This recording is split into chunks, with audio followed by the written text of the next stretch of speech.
From the stealing of the land of our country from the Native American people, to the enslavement of millions of people stolen from Africa,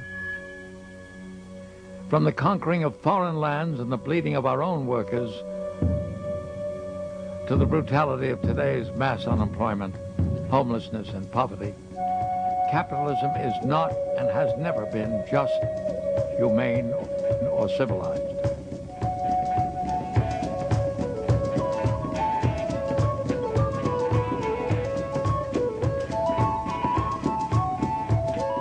It is this class struggle between oppressor and oppressed that gave rise to the Communist Party, a party of action. For over 75 years, this fighting organization has been a powerful weapon in the hands of the working class.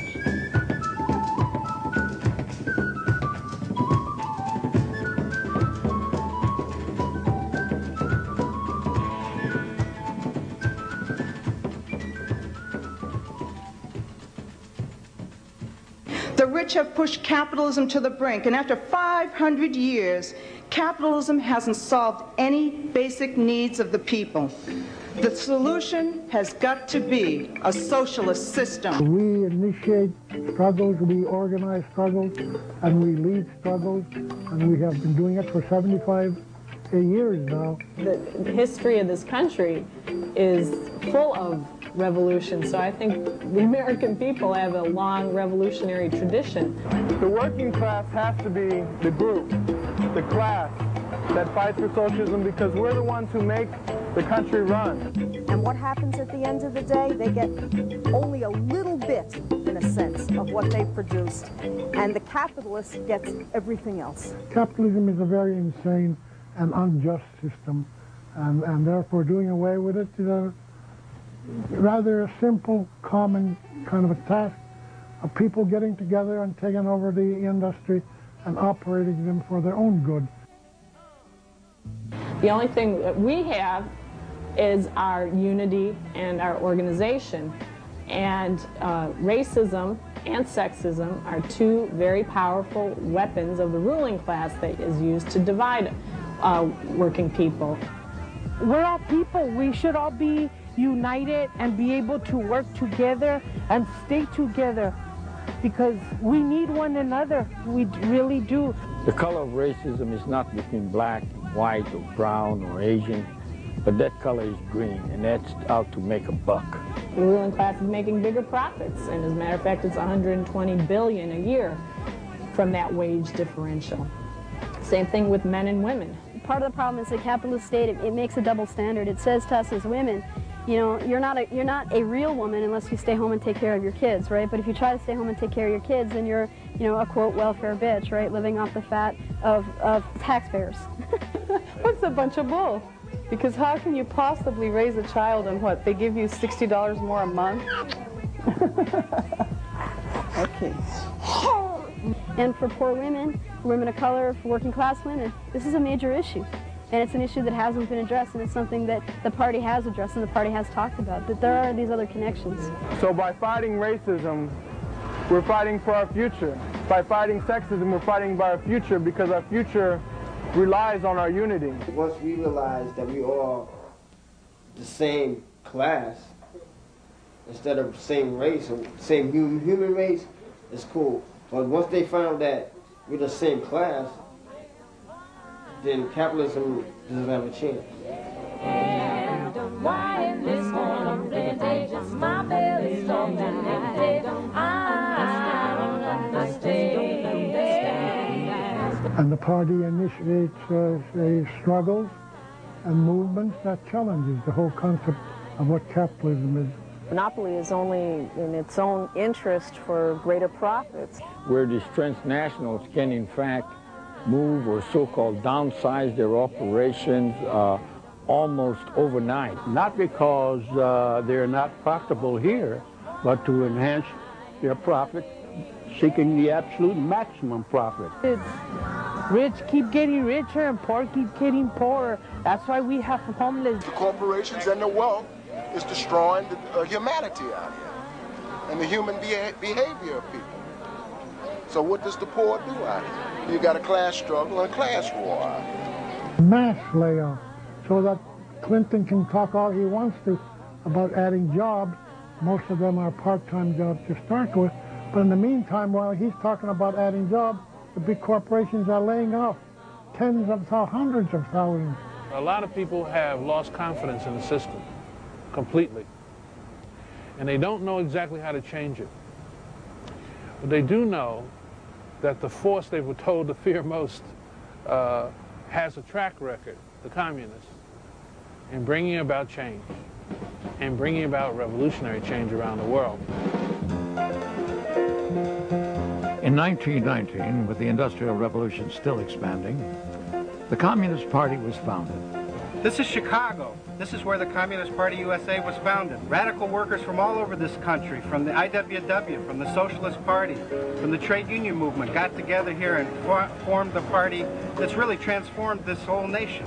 The party grew out of the struggle to organize the steel workers who were locked in open confrontation for their lives.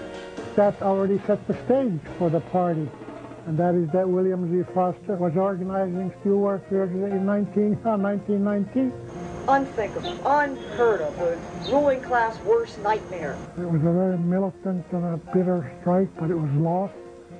This perhaps may not appear to be the best atmosphere to found the Communist Party, but it's only when the times are the most difficult, when the situation, to the faint of heart perhaps, seems the most impossible, that a Communist Party can take root and begin to assert itself and organize it. In 1929, the stock market crashed. American capitalism had plunged into the deep depression of the 1930s. The solution to this fantastic situation, according to Herbert Hoover, was to wait until economic adjustment. But starving people couldn't wait. The people in power had no answers. But we communists had answers. We found out through the newspaper, the People's World, that we weren't the cause of the Depression, that the Depression was caused by the capitalists and the bosses. The party organized union organizations, tenants organizations that worked against evictions. It was grassroots organizing that produced the New Deal. It was the Communist Party that helped draft the bills for unemployment insurance, Social Security, and the Wagner Act, which legalized unionization. We instilled the sense that the government had a responsibility to create jobs, and that masses of people, when they unite, could force the government to do it.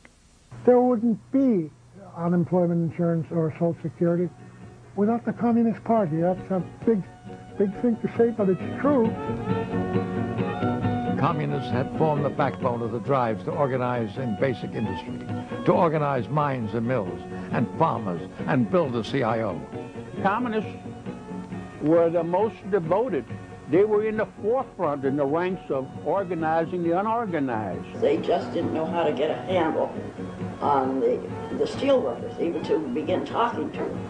So they hired every communist in sight that they could lay their hands on. One of them was Gus Hall. So the party made the decision that time had come and that the workers were ready for organization. The reason that they were successful was because they not only were trying to organize a union, they were trying to organize the party. The big problem was to get some money to organize a steel union. So we had to convince John L. Lewis, we had to convince him that it was possible.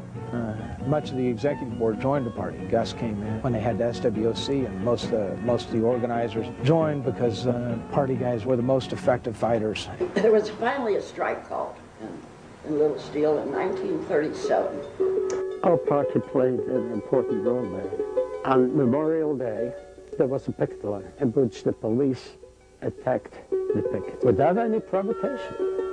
The people that were already dead, they were still beating them up. The party played a very important role in exposing it. I don't think that strike would have been won without the communists. And we never got the credit for what the party did in initiating these trade union movements. And so now the retirees of steelworkers just gave an award to Gus Hall, but actually it was for the party. Little Steel comprised the first major victory of the CIO. The struggle for racial unity was key to the victory. The role of the labor movement up to that point had been one of rejection of black workers. The Communist Party works against division, against racism, and the separation of people by race.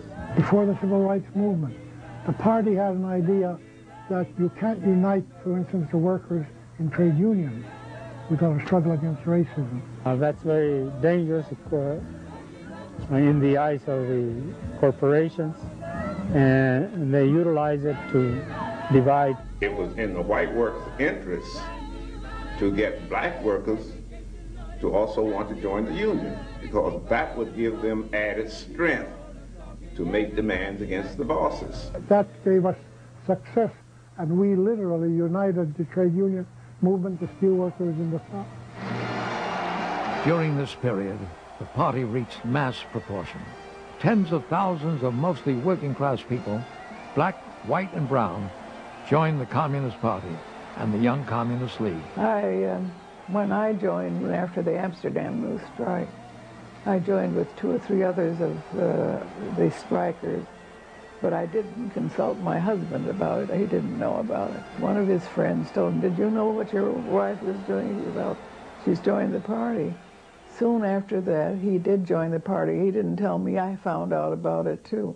I cannot imagine that socialism will do anything but overcome. I feel confident that we will overcome. I am a member of the Communist Party, and I will stay there forever. Far before the U.S. entry into World War II, communists realized the greatest threats of the world came from fascism and initiated a worldwide united front against fascism. Fascism is a movement to support the needs and the wants of big business. In the final analysis, communists played a decisive role in feeding fascism militarily and every other way. The launching of the Cold War and the nuclear age was designed to establish U.S. imperialist domination of the whole world. This meant the suppression of dissent at home, which included the silencing of the Communist Party. The Smith Act and other laws were designed to illegalize the party and jail its leaders. It is a way of life, an evil and malignant way of life. It reveals a condition akin to disease. We became a danger to the rich, to the monopolies, to the big corporations. At least they thought we were. In effect, there are 25,000 potential foreign agents. That's one of the big anti-communist lies, that, we're agents of a foreign power or something like this out of the McCarthy era. And since 1948, altogether, 105 of the principal leaders of the Communist Party in this country have been indicted, and of these, 67 have been convicted for conspiring to advocate the overthrow of our government by force and violence. Totally false. And finally, I think we have convinced most Americans that it was totally a false charge. We need a new law to eliminate communist control of any industrial organization or any labor union. As I speak to you now, 50,000 indignant New Yorkers are inside and outside Madison Square Garden in a giant demonstration demanding the veto and defeat of the Taft-Hartley slave labor bill. Ladies and gentlemen, William Z. Foster.